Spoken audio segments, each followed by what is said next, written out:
cenário dentro do trabalho dele do Vasco é o cenário da carreira dele.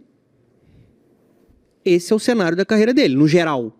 O Diniz não foi bem no Atlético Paranaense, o Diniz não foi bem no Santos, o Diniz não foi bem no Cruzeiro, o Diniz não foi bem nas 2 passagens no Vasco. Eu não acho que o trabalho dele é bom, tá? Acho que o trabalho dele é ruim no Vasco. Apesar de ter ido para a final da Copa do Brasil. No Fluminense, obviamente, foi o melhor trabalho da carreira dele, mas se o Mário Bittencourt não tivesse a coragem de mudar naquele momento no Brasileirão, o Fluminense ia cair. Porque ali já era um desgaste muito grande. E era difícil porque você trabalhava ali com idolatria e você trabalhava ali com uma gratidão muito grande de um treinador que meses antes foi campeão da Recopa e no ano anterior entregou o maior título da história do Fluminense, foi a Libertadores. Óbvio que ele teve muito mérito com tudo que ele moldou, não só em 2023, em 2022 o Fluminense jogava muita bola já. 2022, 2023, mas depois teve um desgaste. E eu acho que quando a gente fala do Diniz, a gente fala muito sobre a ideia de jogo dele, a filosofia de jogo dele, porque ele se propõe a fazer algo diferente. Ele tem, de fato, um estilo de jogo autoral. Ele tem uma coragem para jogar. Só que eu acho que, em poucas oportunidades no Vasco, ele conseguiu fazer esse time render a lá Diniz. Eu acho que ele tem méritos.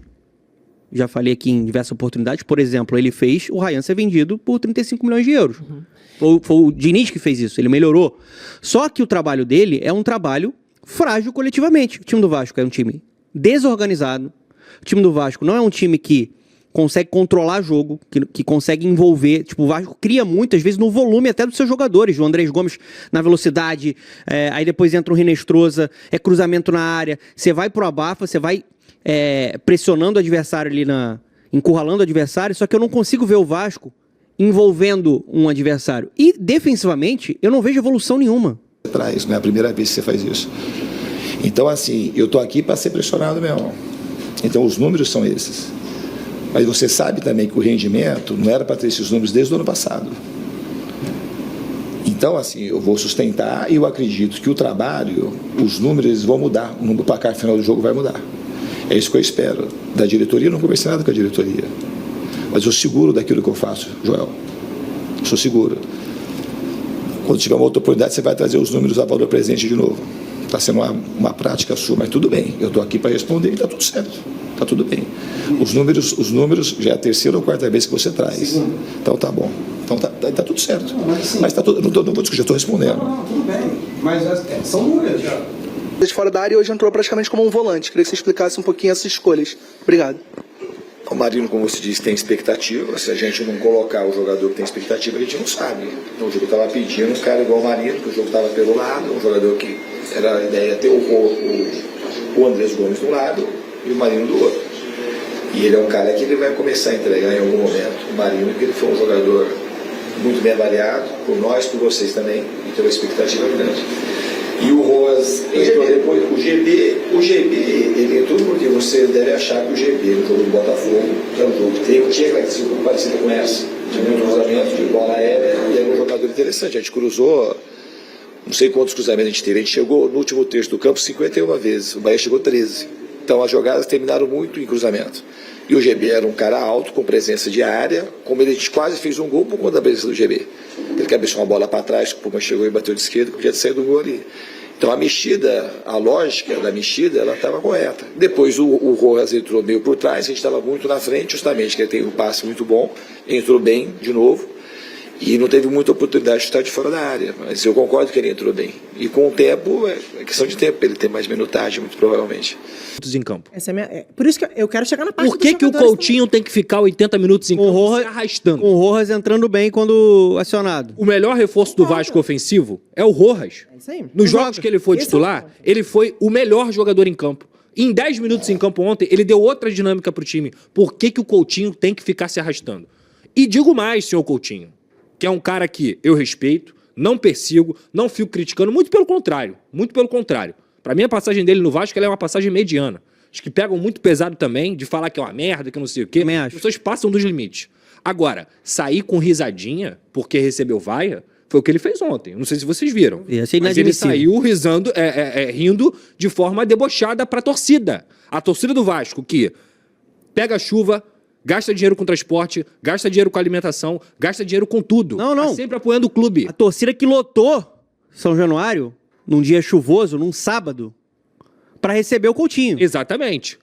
Nós estávamos lá. Eu estava lá, pelo menos. Eu tava em São Paulo. Então o ponto é o seguinte: risadinha pra torcida do Vasco, fecha a casa, meu camarada. Porque você merece vaia, não jogou absolutamente nada ontem, partida apagadíssima mais uma vez, já tinha jogado mal contra a Chapecoense, tentaram maquiar, mas já tinha jogado mal contra a Chapecoense e jogou mal de novo. Não foi ruim, o Vasco criou para, no mínimo, ter empatado no primeiro tempo, no mínimo.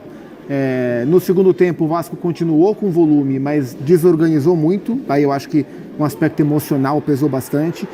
A gente já viu incontáveis vezes o Diniz falar sobre coragem como um dos principais mantras do trabalho dele, né? E quando o time dele está com a confiança baixa, o time dele perde muita coisa. E o Vasco está com confiança baixa, porque os resultados não vêm, mesmo quando o time joga para ter resultados.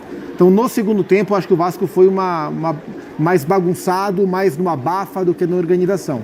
Pelo primeiro tempo, eu entendo que não foi um resultado justo.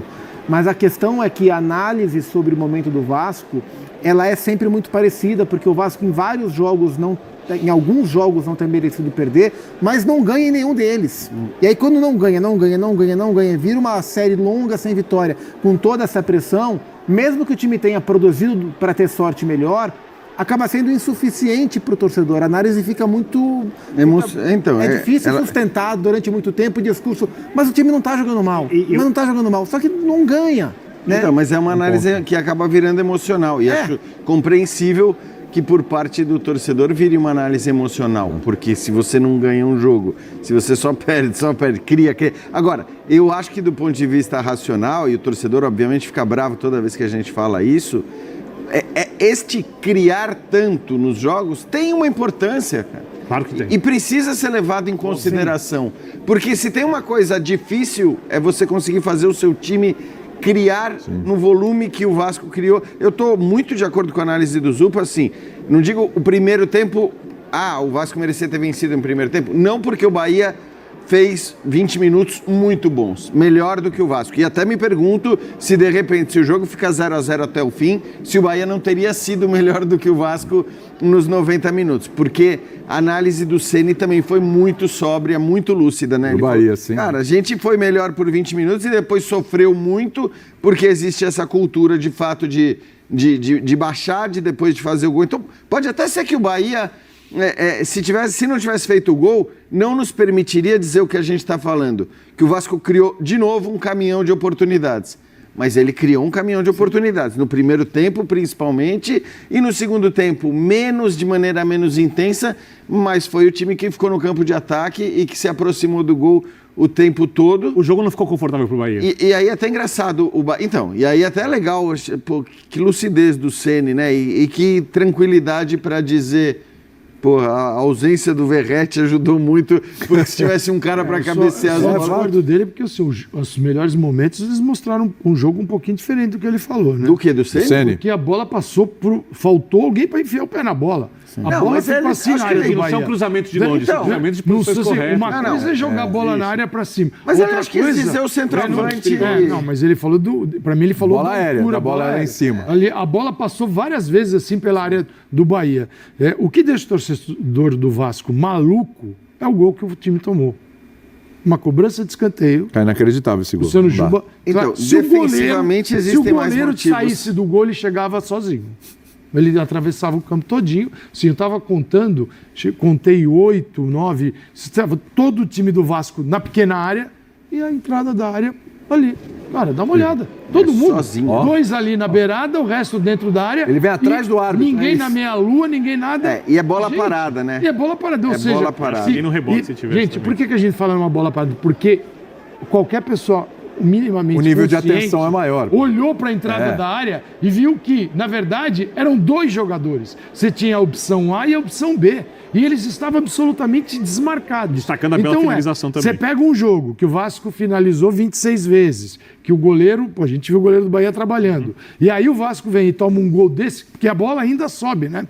Não é uma bola que vem, ela vem... Isso dá tempo de você chegar... Todo mundo contemplando, câmera lenta. olhando e pum, toma o gol. Aí o time rala, ninguém põe o pé na bola na pequena área, ela não entra no gol, embora... se a gente pegar os gols esperados, uma estatística que mostra o que o time... O volume aproximou. do time. O do Vasco deu 1,49. O do Bahia, 0,37. Quase 4 vezes o do Vasco. Então não foi só cruzamento... Senão parece que a bola ficou assim, pum, de um lateral para o outro lateral. Não, a bola passou na área do Bahia várias vezes.